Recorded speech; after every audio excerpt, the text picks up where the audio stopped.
Everyone, tingnan niyo yung mga flowers.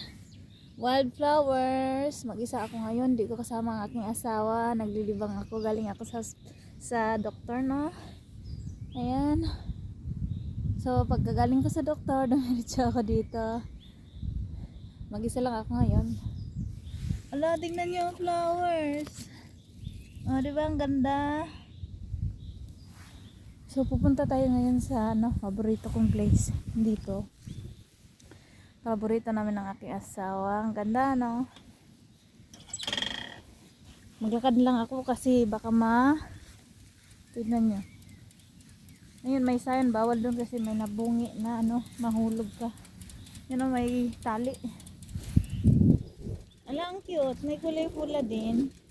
Ay, pula. Yellow. Ayun o. Kulay yellow na wildflower. Ganda, no? Tingnan nyo itong puno. Oh, yung bulaklak. Ang ganda. Ayan, guys. So, nai-enjoy ako sa ganitong lugar. Ay, aking service. Ayan na, tumakbo ang aking service. Daming flower, oh. Wildflower. So, pupunta tayo ngayon sa aking libangan na place. Yung maraming isda at mga umaawit na ibon. Ay, may aso.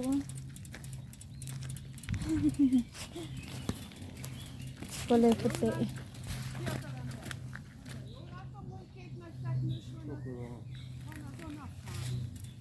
Uy, sobrang daming isda. Wait lang. Hala, napakarami. Ang lalaki. Nakita din nila ang isda. Ayun, may tao. Nakita. Ay, ang dami. Sobra. Nagkisugis na. Wait lang, ipark ko itong aking service. Yan, ang daming isda. Tsaka marunong ang isda. Pag may tao, agad sila tago. Kaya bawal ka mag-ingay para lulutang sila. So, ipark naman niya akong mahiwagang sasakyan. mahiwagang service, no? Para makita natin ang isda. Ay, matutumba ang aking service. Hindi pwede dito ipark. U-turn muna, U-turn. Mag-U-turn muna. U-turn muna, U-turn. Yan, dito pwede na to. Panoorin natin ang aking service. Ayan na. So, ayan nahappy na tong mga lagi ako dito. Ako may kagagawa nito. Kakapanood ko dito sa mga isda. Nagtago ang agad ang mga isda.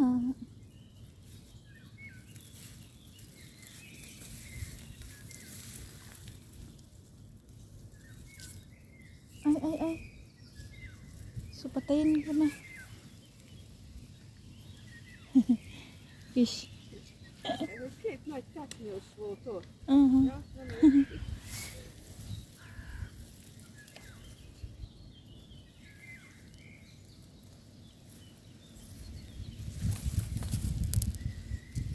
Sabi ng babae, ayan sa dala-dalang aso.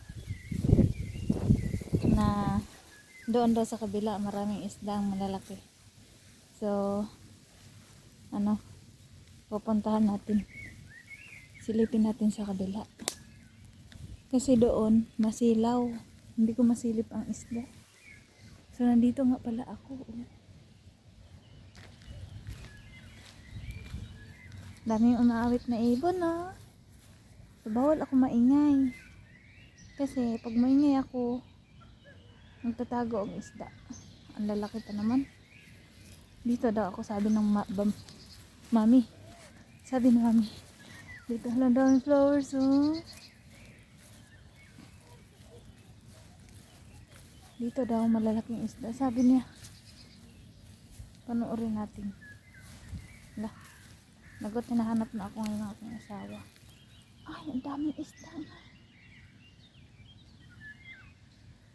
Kaso,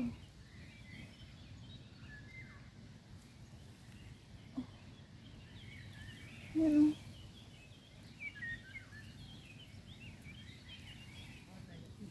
So, bye-bye na kasi ayun yung mga taong naglalakad.